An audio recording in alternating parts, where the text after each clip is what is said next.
बिस्मिल्लाहिर्रहमानिर्रहीम, अस्सलाम वालेकुम। मेरा नाम डॉक्टर असद महमूद है। आज से 10 दिन पहले इंडियन यूट्यूबर ध्रुव राठी ने गूगल के बारे में एक रिसर्च शेयर की। यकीन करें, मैं बहुत इंस्पायर्ड हुआ, बहुत कुछ सीखने का मौका मिला और सोचा मैं अपने प्लेटफॉर्म से भी आपके साथ मैं शेयर करना चाहता हूँ कि गूगल अपनी सर्च से कितना रेवेन्यू जनरेट करता है।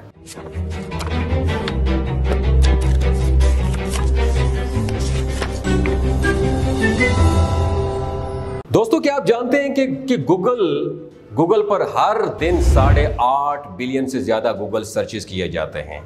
ये ऐसा हो गया कि जैसे दुनिया में रहने वाला हर इंसान दिन में एक बार कुछ ना कुछ गूगल सर्च करता रहता है। और ये अपने आप में कुछ छोटी मोटी बात नहीं है, लेकिन इससे भी कमाल चीज ये है कि ये सब करना बिल्कुल फ्री ऑफ कॉस्ट है। और ना सिर्फ गूगल सर्च, बल्कि गूगल का ऑलमोस्ट हर एक product completely free to use है। YouTube पर वीडियो देखना फ्री है, आप मेरी वीडियो देख रहे हैं बिल्कुल फ्री ऑफ कॉस्ट देख रहे हैं। Gmail का इस्तेमाल करना फ्री है और गूगल मैप्स का यूज करना भी बिल्कुल फ्री है। इतना सब कुछ फ्री देने के बावजूद भी गूगल की जो मार्केट गैप है वो 2 ट्रिलियन से ज्यादा की है। ये कैसे हो सकता है? कैसे गूगल इतनी सारी सर्विसेज हमें फ्री में गिफ्ट कर सकता है? हमसे कोई पैसा नहीं लेता, कुछ भी चार्ज नहीं करता, लेकिन फिर भी इतनी अमीर कंपनी गूगल कैसे बन गई?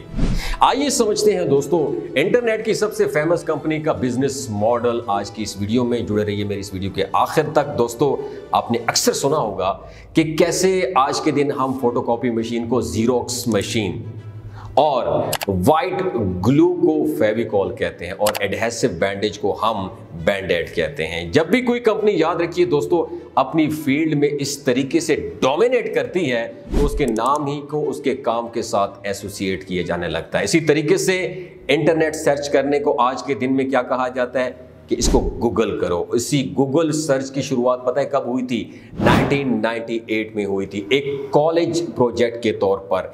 और दोनों बंदे कौन थे? एक लैरी पेज था और एक सर्गेई ब्रिन था। उन्होंने इसे बनाया था एक मिशन के साथ कि दुनिया की सारी इंफॉर्मेशन को ऑर्गेनाइज करना और इसे एक्सेसिबल और यूजफुल बनाना।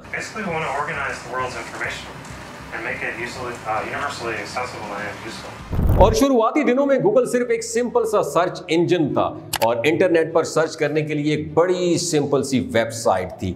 दोस्तों, याद रखिए, गूगल जो लफ्ज है अपने आप में उसका खुद से कोई मतलब नहीं होता, लेकिन ये लफ्ज गूगल से इंस्पायर्ड है। गूगल एक नंबर का नाम है, 1 के बाद 100 जीरो लगा दें तो ये क्या बनेगा? तो ये बनेगा गूगल बन जाएगा। इसी कंपनी का नाम गूगल इस चीज को जाहिर करने के लिए चुना गया है। ये हमारा सर्च इंजन इंटरनेट पर इतनी सारी इंफॉर्मेशन ढूंढ कर लाएगा कि वो गूगल्स में होंगी। अगर आप पुराने इंटरनेट के यूजर हैं तो आपको ये याद होगा कि उस जमाने में जब गूगल सर्च किया करते थे तो एक्चुअली में ढेर सारे रिजल्ट पेजेस आते थे और गूगल उन रिजल्ट पेजेस को नीचे 1, 2, 3, 4 और 5 दिखाता रहता था और अपने नाम को भी इतने सारे जीरोस के साथ नीचे लिखता था। और साल 2000 में गूगल ने अपना पहला सबसे बड़ा इनिशिएटिव उठाया। उन्होंने क्या किया? एडवर्ड्स का सिस्टम इंट्रोड्यूस किया, जिसे आज के दिन गूगल एड्स बुलाया जाता है। और इसी की वजह से जो बिजनेसेस थे वो पैसे दे सकते थे अपनी एड्स डिस्प्ले करने के लिए गूगल के सर्च रिजल्ट्स पेजेस पर। और आगे इस वीडियो में हम बात करेंगे कि कैसे ये गूगल का सबसे बड़ा बिजनेस मॉडल बना। लेकिन वक्त गुजरने के साथ साथ गूगल ने आहिस्ता आहिस्ता कई सारे प्रोडक्ट्स और सर्विसेज ऑफर करना शुरू कर दिए। साल 2004 की बात की जाए तो पहली बार जीमेल इंट्रोड्यूस किया गया। तो 2005 में गूगल मैप्स इंट्रोड्यूस किया गया, जिसने दुनिया का नक्शा ही बदल दिया। और 2006 की बात की जाए तो 2006 में यूट्यूब को एक्वायर किया गया। गूगल ने यूट्यूब को एक्वायर किया, जिस पर आप इस वक्त मेरी वीडियो फ्री में देख रहे हैं। और बहुत से लोग इस चीज को नहीं जानते कि शुरुआत में यूट्यूब अपनी एक अलग कंपनी हुआ करती थी। ये सिर्फ 2006 में था कि गूगल ने YouTube को एक्वायर किया और खरीद लिया। और उसके बाद 2008 में गूगल एंड्रॉयड को इंट्रोड्यूस करता है, वही मोबाइल ऑपरेटिंग सिस्टम जो ज्यादातर लोगों के फोन में इस्तेमाल होता है। इसी साल गूगल अपना वेब ब्राउजर भी लॉन्च करता है, गूगल क्रोम, जो कि आज की दुनिया का सबसे पॉपुलर वेब ब्राउजर है। और आगे चलकर गूगल अपने हार्डवेयर प्रोडक्ट्स बनाने लगा। उनके पिक्सल, स्मार्टफोन्स, उनके क्रोमबुक, लैपटॉप और स्मार्ट होम डिवाइसेस। आज आर्टिफिशियल इंटेलिजेंस की फील्ड में भी गूगल एक्सपेंड कर रहा है और ये सब सुनकर आपको लगेगा कि एक से बढ़कर एक जोरदार प्रोडक्ट गूगल निकालता रहा है और हर चीज सक्सेसफुल होती रही है, लेकिन ये सच नहीं है। मैंने जितने भी एग्जाम्पल्स, मिसालें आपको बताई हैं, ये सारी सक्सेसफुल प्रोडक्ट्स और सर्विसेज की मिसालें हैं। बहुत सारी चीजें ऐसी भी हैं जो गूगल ने ट्राई की, लेकिन गूगल उन सब में बुरी तरह फेल हुआ। जैसा कि गूगल प्लस। गूगल ने अपना सोशल मीडिया प्लेटफॉर्म बनाने की कोशिश की थी फेसबुक के कंपटीशन में, लेकिन ये फेल रहा। उसके बाद बात करेंगे गूगल हैंगआउट्स की, चैट करने की ऐप जो एक वक्त पर काफी फेमस थी, लेकिन 2022 में इसे बंद कर दिया गया। उसके बाद हम बात करेंगे गूगल नेक्सस टैबलेट्स की। ये भी अपने टाइम पर बहुत फेमस हुए थे, आईपैड के कंपटीशन में बहुत फेमस हुई थी, लेकिन एक टाइम के बाद गूगल ने इन्हें भी बंद कर दिया। उसके बाद हम बात करेंगे Google podcast, Google glass, Google wave और गूगल रीडर। और फेलियर के एग्जाम्पल असलियत में कहीं ज्यादा हैं इसके सक्सेस के कंपैरिजन में। और विकिपीडिया पे जाकर आप इनकी पूरी लिस्ट देखोगे तो 200 से ज्यादा ऐसी प्रोडक्ट्स और सर्विसेज हैं जो गूगल के फेल हुए हैं। और यहीं पर हम सब के लिए एक बहुत बड़ी लर्निंग है, सबक है कि failure is the mother of all successes. सही मानों में सक्सेस अचीव करने के लिए आपको बहुत बार फेल होना पड़ता है, गूगल की तरह। दोस्तों, इन सारे सक्सेसेस और फेलियर्स को ध्यान में रखते हुए हम जानते हैं आज के दिन गूगल सबसे ज्यादा पैसे किस चीज से कमाता है। आज के दिन गूगल अपने सबसे पुराने business model Google search add से बहुत ज्यादा कमाता है। आइए डिटेल में समझते हैं। स्क्रीन पर आप देख सकते हैं 2022 के लिए गूगल का रेवेन्यू ब्रेकडाउन, यानी गूगल ने जो पैसा कमाया साल 2022 में वो कहां से कमाया। टोटल 280 बिलियन डॉलर्स का रेवेन्यू है, जिसमें से 58% पैसा यानी कि 162 बिलियन डॉलर्स आता है गूगल सर्च पर दिखाई जाने वाली एड्स से। इसके बाद second biggest source of income है गूगल नेटवर्क एड्स। अलग अलग वेबसाइट पे जो आप एड्स देखते हैं ना, जो गूगल के साथ पार्टनर करते हैं, गूगल यहां से 32.78 बिलियन डॉलर्स कमाता है। तीसरे नंबर पर आता है यूट्यूब एड्स, 29 बिलियन डॉलर्स यहां पे आते हैं। यानी कि जो एड्स आप इस वीडियो के बीच में देखोगे, जो मेरी वीडियो आप देख रहे हो, यहां एक बड़ी इंटरेस्टिंग चीज ये है कि यही एड्स हम यूट्यूबर्स के लिए भी एक इनकम का सोर्स है। यानी जो पैसा एडवर्टाइजर पे करते हैं उन एड्स को दिखाने के लिए वो क्रिएटर्स और गूगल के बीच में तकसीम किया जाता है, और 45% पैसा, 45% जो अमाउंट है वो गूगल के पास जाता है और 55% मेरे जैसे क्रिएटर्स के पास आता है। तो जो 45% यूट्यूबर का शेयर है सभी क्रिएटर्स से, वो 29 बिलियन डॉलर्स रेवेन्यू जनरेट करता है गूगल के लिए एक साल में। सिमिलरली गूगल प्ले स्टोर पे जो एप्स हैं, जब कोई ऐप क्रिएटर जो है ना, कोई ऐप क्रिएट करता है और इसको बेचता है, तो गूगल प्ले स्टोर के जरिए उसमें से 70% रेवेन्यू उस ऐप बनाने वाले के पास जाता है और 30% रेवेन्यू गूगल को देना पड़ता है। तो इन ऐप्स की सेल से और बाकी फोन्स और लैपटॉप्स बेच के जो गूगल पैसे कमाता है, उससे आने वाले रेवेन्यू चौथे नंबर पर आता है 29 बिलियन डॉलर्स के साथ। एंड्रॉयड 10.4%। फिर उसके बाद उसके आखिरी मेजर रेवेन्यू रिसोर्स आता है जो कि 5वें नंबर पर आता है, वो है Google cloud. Google cloud 26 billion dollars के साथ आता है, उसका 5वां नंबर। अब दिलचस्प बात यह है दोस्तों कि गूगल ये पैसा खर्च कहां पर करता है। तकरीबन 40 बिलियन डॉलर्स खर्च किए जाते हैं रिसर्च एंड डेवलपमेंट में, ताकि और नए प्रोडक्ट्स और सर्विसेज के लिए रिसर्च की जा सके और नए फेलियर्स को अटेम्प्ट किया जा सके। और तकरीबन 44 बिलियन डॉलर्स खर्च किया जाता है नॉन प्रोडक्शन कॉस्ट में, जैसे कि ऑफिसेज को रेंट करना, एडवर्टाइजिंग, मार्केटिंग, अकाउंटिंग पर खर्च करना, एम्प्लॉइज की सैलरीज देना। टोटल खर्चा उनका आता है तकरीबन, इस सारे एक्सपेंसेस को मिला के तकरीबन 207 बिलियन डॉलर्स। जैसे कि आप स्क्रीन पर देख सकते हैं, ये पूरी उनकी कंपनी की बैलेंस शीट है। यहां आप ये भी देख सकते हैं कि income before taxes 71 billion dollar बनता है, और 2022 की बात की जाए तो इसमें 11 बिलियन डॉलर का ये टैक्स पे करता है गूगल, और अप्रोक्सीमेटली $60 बिलियन का उन्हें प्रॉफिट होता है। इस पूरे बिजनेस मॉडल में जो सबसे इंटरेस्टिंग चीज है पता है क्या है? वो है फ्री का फंडा। आखिर ये फ्री चीजें देखकर कैसे पॉसिबल है कि प्रॉफिट कमाना? और इसके पीछे हैं दो बड़ी वजूहात।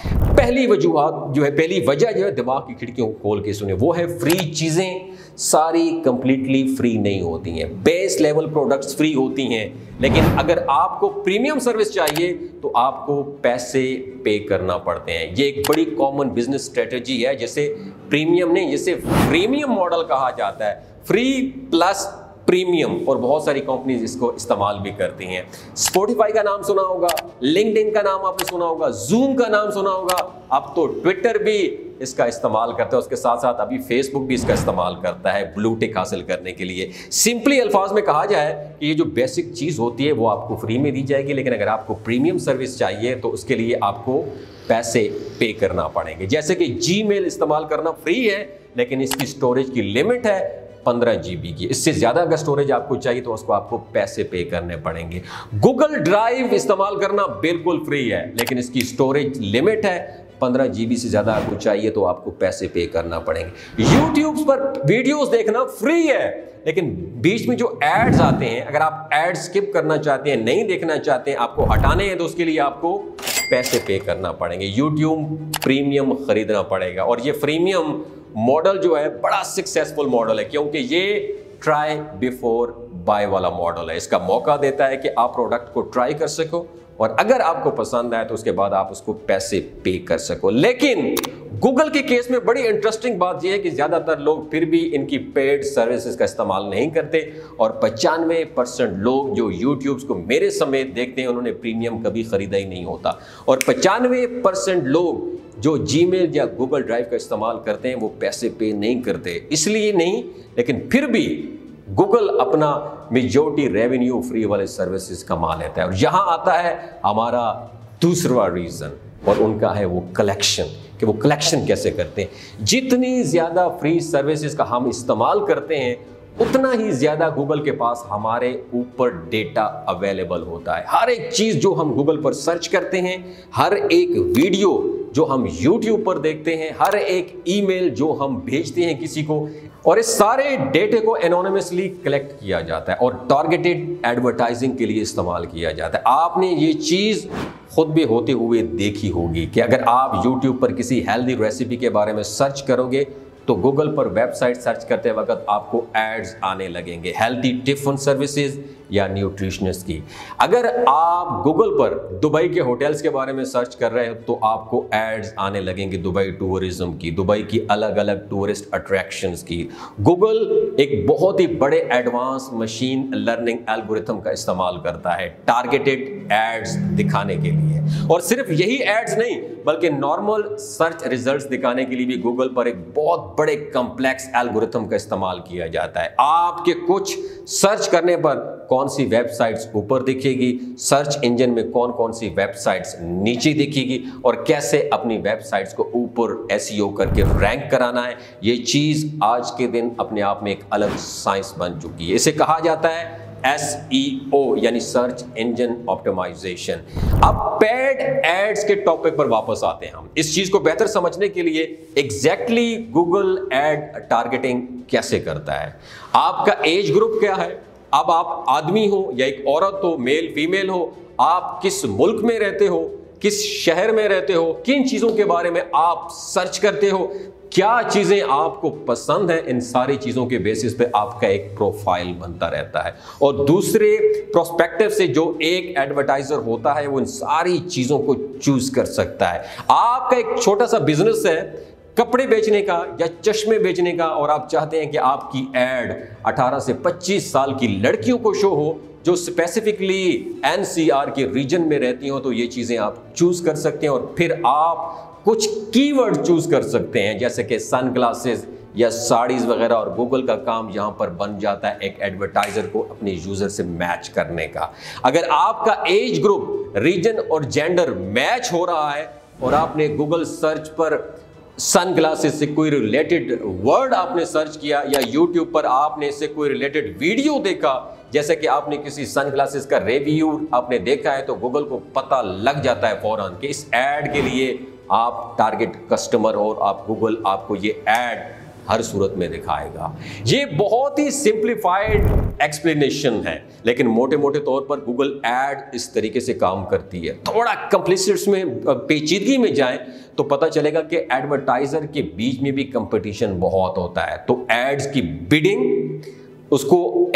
बिडिंग की जाती है। एडवर्टाइजर डिसाइड कर सकते हैं कि वो कितना पैसा पे करने को तैयार है उनकी एड दिखाए जाने के लिए। अगर दूसरी तरफ कोई और कंपनी और ज्यादा पैसा पे करने को तैयार है तो उनकी एड पहले दिखाई जाएगी। तो गूगल यहां पर एड रैंक कैलकुलेशन करता है। इसके लिए कौन सी एड को किस रैंक पर रखा जाए, उसके लिए पैसे के अलावा एड की क्वालिटी भी देखी जाती है। और ये दूसरी तरफ जो यूजर है वो कितना ज्यादा अच्छे तरीके से मैच कर रहा है इस स्पेसिफिक ऐड के साथ। आपने अगर कुछ सर्च किया है तो कितना ज्यादा रेलेवेंट है ये वाला एडवर्टाइजर्स इस यूजर्स के लिए। दोस्तों यहां एड्स के भी अलग अलग टाइप्स होते हैं, जैसे कि सर्च एड्स। जब आप गूगल पर कुछ लिखते हो तो सर्च रिजल्ट्स में जो टॉप पर एड्स आती है उन्हें सर्च एड्स कहा जाता है। फिर होती है बैनर एड्स। अलग अलग वेबसाइट पे जब आप जाते हैं तो जब किसी न्यूज़ वेबसाइट पे तो बैनर में जो बिल्कुल एड साइडों में आपको दिख रही होती है ये गूगल डिस्प्ले नेटवर्क का हिस्सा होती हैं। और फिर है यूट्यूब पर दिखाई जाने वाले वीडियो एड्स, जो वीडियो के बीच में या वीडियो के पहले होती है। इसमें भी स्किपेबल और नॉन स्किपेबल की कैटेगरी भी होती है। अगर हम इन सारे अलग अलग टाइप की एड से आने वाली पैसों को टोटल करके देखें तो गूगल का जो टोटल एड से आने वाला रेवेन्यू बनता है वो $237 बिलियन है। और वैसे भी 2022 में उनका टोटल रेवेन्यू था $280 बिलियन।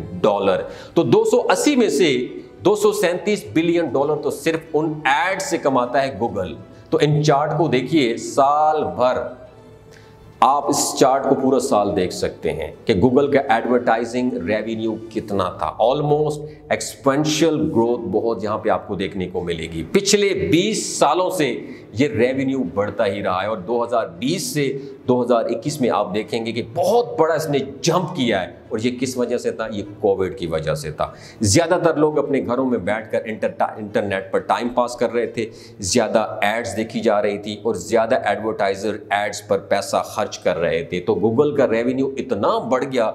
और गूगल यहाँ इकलौती कंपनी नहीं है दोस्तों जो इस तरीके से टारगेटेड एडवर्टाइजिंग पर डिपेंड करती हो। अपने बिजनेस के लिए मेटा की फेसबुक और इंस्टाग्राम का भी यही हाल है। 2023 में मेटा का एनुअल एडवर्टाइजिंग रेवेन्यू $131 बिलियन का था। और Amazon भी इसी तरीके से एड्स दिखाकर पैसे कमाता है। अब आप सोचेंगे कि Amazon को एड्स दिखाने की क्या जरूरत पड़ी, जब Amazon ऑलरेडी प्रोडक्ट्स बेचकर अपनी वेबसाइट पर पैसे अर्न करा रहा है, पैसे कमा रहा है, रेवेन्यू जनरेट कर रहा है, तो उसको क्या पड़ी है। एक्चुअली में याद रखिए दोस्तों, वो प्रोडक्ट्स बेचने से जो परचेज हिस्ट्री का डेटा निकल कर आ रहा है यूजर के बारे में, वो और भी ज्यादा इंपॉर्टेंट है गूगल के डेटा से। क्योंकि गूगल को तो सिर्फ ये पता है कि आपका इंटरेस्ट किस चीज में है, या यूट्यूब पर आप किस चीज को देख लेते हो, या गूगल सर्च में आप किस चीज को सर्च करते हो अपने इंटरेस्ट के मुताबिक। लेकिन Amazon को पता ये होता है कि आपने कौन से प्रोडक्ट्स खरीदे हैं, उन प्रोडक्ट से और एक्यूरेटली आपको टारगेट किया जा सकता है। और उन्हें पता है कि इस तरीके की चीज़ें आपको खरीदना पसंद है, तो उसी तरीके की चीज़ों की एड आपको और दिखाई जा सकती है। और इसी की मदद से Amazon ने $46.9 बिलियन अपना रेवेन्यू जनरेट किया, सिर्फ और सिर्फ एडवर्टाइजिंग। और दोस्तों पिछले 20 सालों में इसी एक बिजनेस मॉडल के बल पर इन सारी कंपनीज ने इंटरनेट को डोमिनेट किया। और अब ऐसा लग रहा है कि इस मॉडल में क्रैक्स आना शुरू हो चुके हैं। और इसके पीछे दो बड़ी वजूहात हैं।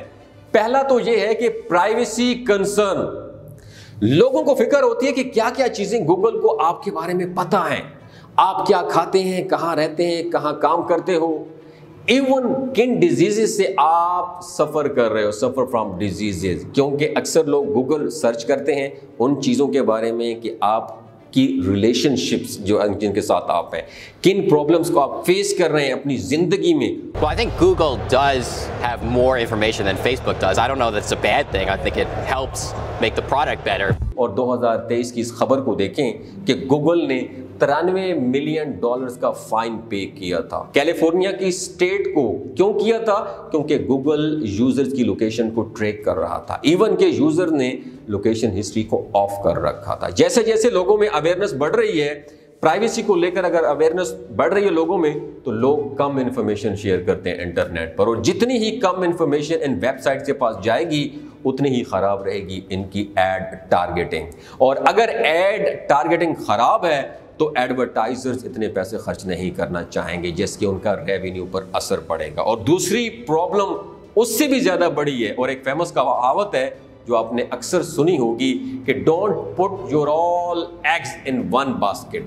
आप सभी अंडों को एक टोकरी में मत रखिए, क्योंकि वो टोकरी गिरेगी तो सारे अंडे टूट जाएंगे, और यही एडवर्टाइजिंग का मॉडल पूरी तरीके से बिखर जाएगा। अगर किसी दिन लोगों ने गूगल सर्च को इस्तेमाल करना बंद कर दिया किसी वजह से, तो क्या होगा? ऑलरेडी टाइम के साथ साथ गूगल सर्च की रिलायबिलिटी भी कम होती जाएगी। पहले सिर्फ आपको एक ऐड ऊपर शो होती थी, लेकिन अब आप किसी चीज को सर्च करोगे तो पहले टॉप सर्च रिजल्ट्स ऐड ही होंगे। सबसे पहले आपको ऐड देखना पड़ेगा, फिर उसके बाद आपको रेलेवेंट कंटेंट को देखना पड़ेगा। अगर सर्च करने पर सिर्फ एड्स शो होने लगे तो इन सर्च रिजल्ट्स की यूजफुलनेस कम होने लगती है। अब आप इमेजिन करो, एक ऐसा कंपेटिटर आ गया मार्केट में जो आपकी एग्जैक्टली वही दिखाए ऑडियंस को जो वो सर्च करना चाहते हैं बिना किसी एड्स के, जैसे कि चैट जीपीटी जैसा प्लेटफॉर्म है। तो फिर सवाल आप चैट जीपीटी से पूछो, आपको सीधा पैराग्राफ में डायरेक्टली जवाब मिलता है बिना किसी एड्स के। लेकिन वही सवाल अगर आप गूगल सर्च पर डालोगे तो ढेर सारे रिजल्ट्स आपको मिलेंगे, जिनमें कई सारी एड्स मौजूद होंगी, और आपको अलग अलग सर्चेस के रिलायबिलिटी नहीं पता कि कौन सा रिलायबल है, कौन सा ट्रस्टेबल सोर्स है, किस वेबसाइट पर क्लिक किया जाए, किस पर नहीं क्लिक किया जाए। और मेरी राय में ये है, मेरी राय कि AI पावर चैट बॉट्स जैसे कि चैट जीपीटी गूगल के इस एडवर्टाइजिंग वाले बिजनेस मॉडल के लिए सबसे बड़ा खतरा बनेंगे आने वाले सालों में। और शायद गूगल भी ये चीज़ जानता है, इसलिए गूगल भी अपने आर्टिफिशियल इंटेलिजेंस के सॉफ्टवेयर डेवलप कर रहा है, जैसे कि जेमिनी जो कि चैट जीपीटी का एक कंपेटिटर है। और ये तो आने वाला टाइम ही बताएगा कि अगले 20 सालों के लिए भी गूगल इंटरनेट का चेहरा बना रहता है या नहीं, या कोई और कंपनी उसे आगे compete कर जाएगी।